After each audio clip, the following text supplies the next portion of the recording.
नमस्कार मित्रों, अतुल आश्रम में आपका स्वागत है। अति महत्वपूर्ण चौपाई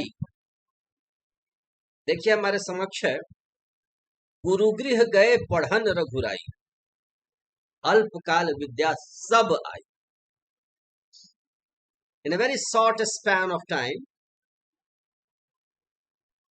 all the knowledge required, all education was received. कहाँ गए रघुराई? गुरु जी के घर गए। यहाँ ये नहीं कहा गया कि यूनिवर्सिटी गए, स्कूल गए, नहीं, गुरु जी के घर गए। मतलब शिक्षा गुरु जी के घर पर प्राप्त होगी। गुरु जी कौन है? तो वो केवल a+b का होल स्क्वायर बताने वाले या E=mc² बताने वाले या श्रोडिंगर वेव इक्वेशन समझाने वाले, केवल फॉर्मूला देने वाले गुरु नहीं है।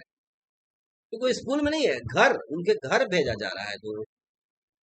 तो घर भेजने का क्या मतलब है कि गुरु के आचरण को भी शिष्य देखे। गुरु कैसे बैठता है, कैसे उठता है, क्या खाता है, कब सोता है, कब उठता है। गीता के 2य अध्याय में अर्जुन ने पूछा है कि मुझे बहुत आप समझा रहे हैं भगवान, लेकिन मुझे कुछ समझ में नहीं आ रहा है। मुझे तो स्थित प्रज्ञ के लक्षण बताइए। स्थित प्रज्ञ से का भाषा, समाधिस्थ केशव स्थिति किम प्रभासेत किम आसीत ब्रजेत किम। वो कैसे बैठता है, कैसे चलता है, कैसे उठता है, हाँ, किम आसीत, कैसे बैठता है, कैसे बोलता है, कैसे बैठता है, कैसे चलता है। तो गुरु गृह जाने पर आप वो सब देखते हैं। गुरु जी लेट उठते हैं कि सवेरे उठते हैं, गुरु जी का आचरण क्या है, सारा जज करता है। आप सोचिए कितना एक्सपोज्ड है गुरु की। शिष्य घर में रह रहा है, ये नहीं कि गुरु जी टाइम पर तैयार हुए, टाई लगाए, क्लास में गए, बहुत सीरियस नॉलेज दिए, फिर गुरु जी आ गए। शाम में गुरु जी से आपको कोई मतलब नहीं है, गुरु जी क्या करते हैं, आप क्या करते हैं। आज कंपार्टमेंटलाइज्ड है नॉलेज। गुरु केवल फॉर्मूला देगा, आपको वो लेना है, आपको ज्यादा इधर उधर नहीं। पहले गुरु में ये कॉन्फिडेंस था और शिष्य को घर पर रखते कहते थे कि तुम देखो, जज करो, और फिर अस्माकम सुचरितानि तानी से भी तानी नो इतरानी। हमारे जो अच्छे आचरण लगे शिष्य, तुम उसका आचरण करो, बाकियों का मत। यदीक्षसी तथा कुरु, भगवत गीता में भगवान कृष्ण कह रहे हैं। तो ये बात है, गुरु गृह गए। आज जो गुरु गृह की परंपरा टूट गई है, विद्यालय कॉलेज वगैरह बनते हैं जहाँ दोनों अपना अपना पार्ट रोल करने, रोल को प्ले करने आते।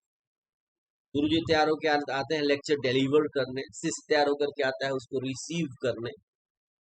तो वो जो संबंध है, घरेलू संबंध, आचरण से रिलेटेड संबंध, जिसमें कि गुरु को शिष्य जज कर सके, उनके पूरे आचरण को देख करके सीखे, तब वैसा शिष्य होता था विद्या स्नात और व्रत स्नात। गुरु जी क्या काम भी करना पड़ता था, आटा गूंथो, आश्रम की सफाई करो, गौ की सेवा करो, लकड़ी फाड़ो, फिजिकल काम भी करो। जो रोटी पक रही है गुरु जी क्या, उसमें तुम्हारा भी सहयोग, लकड़ी बीन करके लाओ, फिर ज्ञान भी हासिल करो, ये था। तो इससे क्या था कि आदमी एक परफेक्ट इंसान बन गया। हमने कुछ गुरुओं से शिक्षा प्राप्त की उनके घर पर जाकर। हमारे गुरु जी रात में आते, 9 बजे बुलाते, अतुल आओ। तब तक खाना खाता था, तो 2-4 प्रॉब्लम मुझे अलजेब्रा के देते, मैं सॉल्व करता। फिर मैं पूछता कि क्या मैं भी जीवन में कुछ कर सकता हूँ, क्या 100 में 100 लाना मैथमेटिक्स से पॉसिबल है? वो कहते हैं हाँ बिल्कुल पॉसिबल है, हमारे दोनों भाइयों ने लाया है। तो हरदम ये वो यही कहते हैं कि 98, 100 में 98 आ सकता है, 99 आ सकता है। इस तरीके से बात हो। तो गुरु का एक संपर्क जो है, कन्वर्सेशन है, उसका आचरण है, वो बहुत गहरा छाप डालता है शिष्य के ऊपर।